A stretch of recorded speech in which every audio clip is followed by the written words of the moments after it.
هونەرمەندان کە لە ناو دڵی کۆمەڵگەوە هەڵقڵاون و هەمیشە بە داهێنانە هونەریەکانیان گزارشتیان لە ئێش و ئازاری میلەتەکەیان کردووە، سروشتیە کە هاوشێوەی چین و توێژەکانی تری کۆمەڵگا هەڵوێستیان هەبێت لە بەرامبەر پرسەنەتەوەیەکان و بگرە هەمیشە پێشەنگی کۆمەڵگاکانیان بوون لە دەربڕینی هەست و سۆز و پشتیوانی ڕاستەقینە بۆ نەتەوەکەیان، بە تایبەتی لە چرکە ساتە هەستیارەکاندا کە ئێستا و ئایندەی نەتەوەکەمانی پێوە بەندە.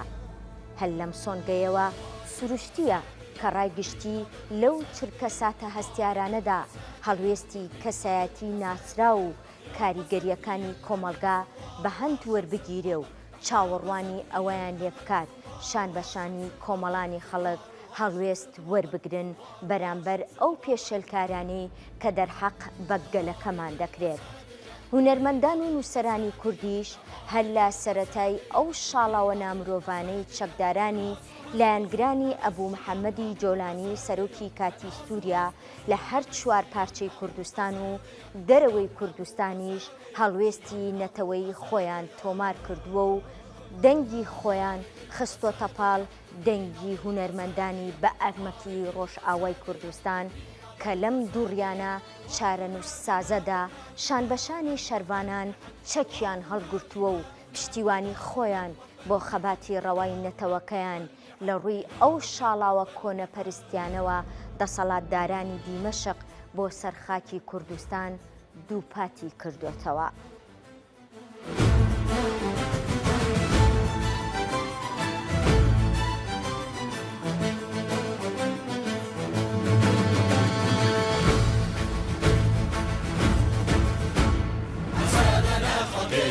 شاهد شاهد زياد أسادنا خطينا شاهد شاهد زياد رمازا ما شوازا ما جندن رومتنا رمازا ما شوازا ما جندن رومتنا جندن رومتنا جندن رومتنا أمارد الأسادية كرمينا الأسادية أمارد الأسادية كرمينا الأسادية ديرو قال جنو مرجبك همو قسادية ديرو قال جنو مرجبك همو قسادية جبك همو قسادية جبك همو قسادية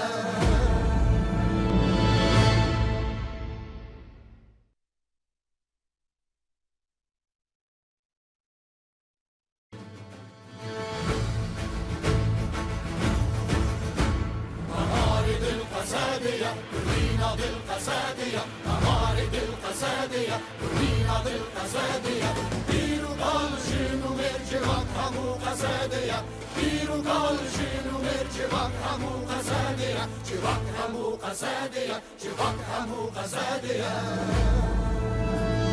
أمارد القسادية كلنا بالقسادية أمارد القسادية كلنا بالقسادية تحيا قسد هي الأمل ثوارها شمس الوطن تحيا قسد هي الأمل ثوارها شمس الوطن ثوارها شمس الوطن ثوارها شمس الوطن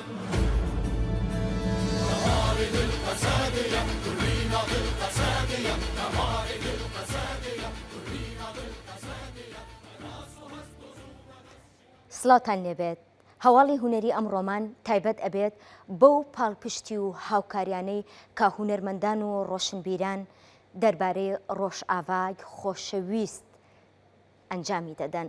بۆ قسەکردن دەربارەی دۆخی ڕۆژئاوا ئەچینە لای هونەرمەند سەلمان ئیبراهیم کە ئێستا لە بەرەی بەرخودانە. سڵاو لێبێ. هەر کاتێەوە باش بێ دەماوە خۆش بێ. زۆر سپاس. زۆر جار وتراوە هونەر ئاوێتەی جوواک، بەڵام لە دۆخی ئێستەی ئێمەدا هونەر پێ ئەچێ قەلغان و دەنگیش بێت بۆ بێدەنگیەکان. ئێوە ئەم هەڵوێستا چۆن هەڵدەسەنگێنن؟ دەنگ خۆت دەبێ کەس دەنگ نەهاتنە. کاک سەلمان گوێ لە ئێمەیە؟ خۆت بوو دەنگ هەلگەلوەمە هەلگەلوەمە دەنگ باشە. باشە؟ پرسیارەکەم دووبارە دەکەمەوە. زۆر جار وتراوە هوەر بەڵێ. ئاوێنەی جوواکە، بەڵام لە دۆخی ئێستەی ئێمەدا هوەر پێچێت قەلغان و دەنگیش بێت بۆ بێدەنگەکان. ئێوە ئەم هەڵوێستە چۆن هەڵدەسەنگێنن؟ بەڵێ بە ڕەوشە سووریای گشتی وەک هونەرمەندێن ڕۆژئاوا لە سووریای گشتی مەدی زمانێکی تند ڕادیکال di nava civaka Sûrî de pêş dikeve, kuştin çê dibe, metirsînekî pir mezin çê dibe, şerekî navxweyî di nava civaka Sûrî heme pêkhatiyên Arab, Sûriyan, Kurd, Durzî, Alewî, Sunnî çê dibe. Em hunermendên rojava jî ew xeterî hat ser gelên Kurd jî. Gelê Kurd ana dorpêçê de yê me xwest em dengê xwe bigînin hemû civaka Sûrî vî şerêhanê bisekinîne û dema got ew zimanê tund li hemberî me jî bê karanîn me jî got mê mecbûr rajin sîlah û li pêşiya gelê xwe têkevin nava parastinekê. Ev yek jî xeteriyê em di dorpêçiyekî pir mezin de ne û li pêşiya me pir zimanekî tund û metirsiyê civaka Kurd li Rojava bêqirkirin. بەڵێ. کاک سەلمان، هونەرمەندانی ڕۆژئاوای کوردستان شانبەشانی شەروانان چەکیان هەڵگرتووە و پشتیوانی خۆیان بۆ خەباتی ڕەوای نەتەوەکان دووپات کردوتەوە. هونەرمەندان دەیانەوێت بەم هەڵوێستیان چ پەیامێک بگەێنن؟ پەیاما me jî ji bo êrîşkerên li ser Rojava em li kêleka şervanê xwe bisekirin ji bo got bizanin civaka me jî her li çi qasî dorpêçê de be û her çi qasî êrîşên hovane li ser hebin berxwedana me mecbûriyekî got em radêjin sîlah. Zimanê me ne zimanê sîlah rajin çeka û hemberî pêşberî xwe şer bikin. Zimanê me hunermenda zimanekî aramiyê ye, aşîtiyê ye, li Sûrî aramî çêbibe.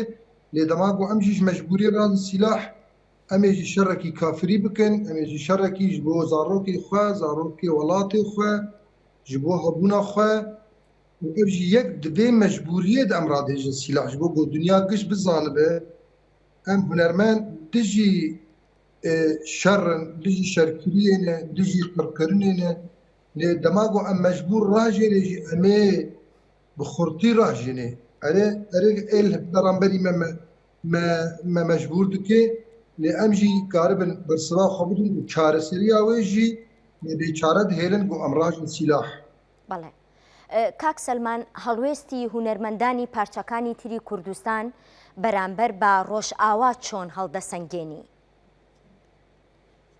Ev jî bandora wê hebe gelek hinekî kêm diber xwe din gelê me li Ewropayê li Başûrê Kurdistanê Rojhilat li Bakurê Kurdistanê xwe têla û sînora diqelibînin lê pîlanekî pir mezin li ser Rojava heye û pir bi pîlan ragihandina dewletên kendavên dewletên Erebî û dewleta Tirkî li ser vê yekê pir bi qirejî li ser ragihandinê xebatê dikin heta dengên ku heyî şerekî ragihandinê mezin çê dibe, dengên heyî jî di nava wê ragihandinê di wenda dibe. Yani şaşiyên xwe, tundiyên xwe, qetil'amê xwe dikin rast û dengên rast dernakev dinyayê. Hêviyê me, bangewaziya me ji bo hemû gelên navnetewî yê ku me di ber de gelek xelatên ji bo mirovahî parast li ser xaka Rojava ji tevgera herî tundira û kujer Daişê banga me ne tenê ji bo hunermendê Kurd tenê ji bo hemû hunermendên cîhanê giştî heyî îro got xeteriyekî pir zêde mezin di mirovahiyê çê dibe di vê sed salê de di mirovahî tev dilê temaşe dikû bêdengê gerek hemû hunermendê dinyayê vê yekê bibînin. بەڵێ. هونەری میوزیک و سرود و گۆرانی چ باندۆرێکی هەیە لە سەرهاندانی خەڵک بۆ پاراستنی لە خاک و نیشتیمان؟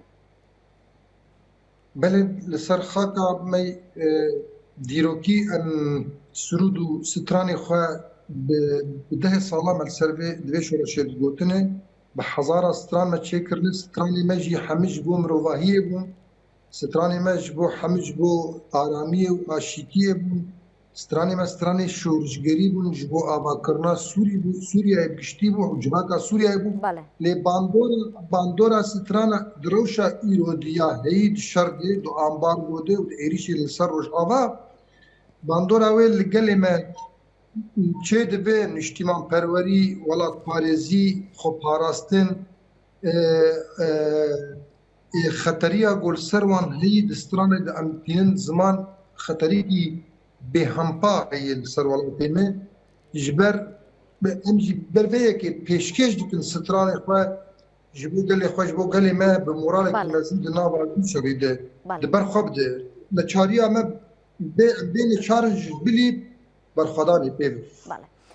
کاک سەلمان حەز دەکەی چ پەیامێک بگەینیت بە نەوەکانی داهاتووی هونەرمەندان بۆ ئەوەی هاو هەڵوێز بن لەگەڵ پرسە چارە نووسازەکانە؟ مدناv axaftinê xwe de meanî ziman migot banga me ji bo hemû hunermendên cîhanê bû tenê Kurd. Hunermendên Kurd jî gerek li kolana li ber balyozxaneya dibînin zarokên di pêçekê de di landikê de di dergûşê de heta zilamên pîremêr û jinên pîremêr û tîz û xortê vî welatî li qirkirinekî ecêb ambargoyekî ecêb li ser vî welatî heye banga min ji bo hemû hêz û hereketê Kurd ne ji bo hunermendan ji bo hemû siyasetmedarên Kurd ji bo civaka Kurdistanê giştî xeteriyekî mezin li ser giştî her çar parçeyê Kurdistanê heye hêviyê me di gelê me de hene hêviyê me di hunermendê me de hene got di van roja de nesekinin bêhedam bin herdem li kolana di nava şarên xwe de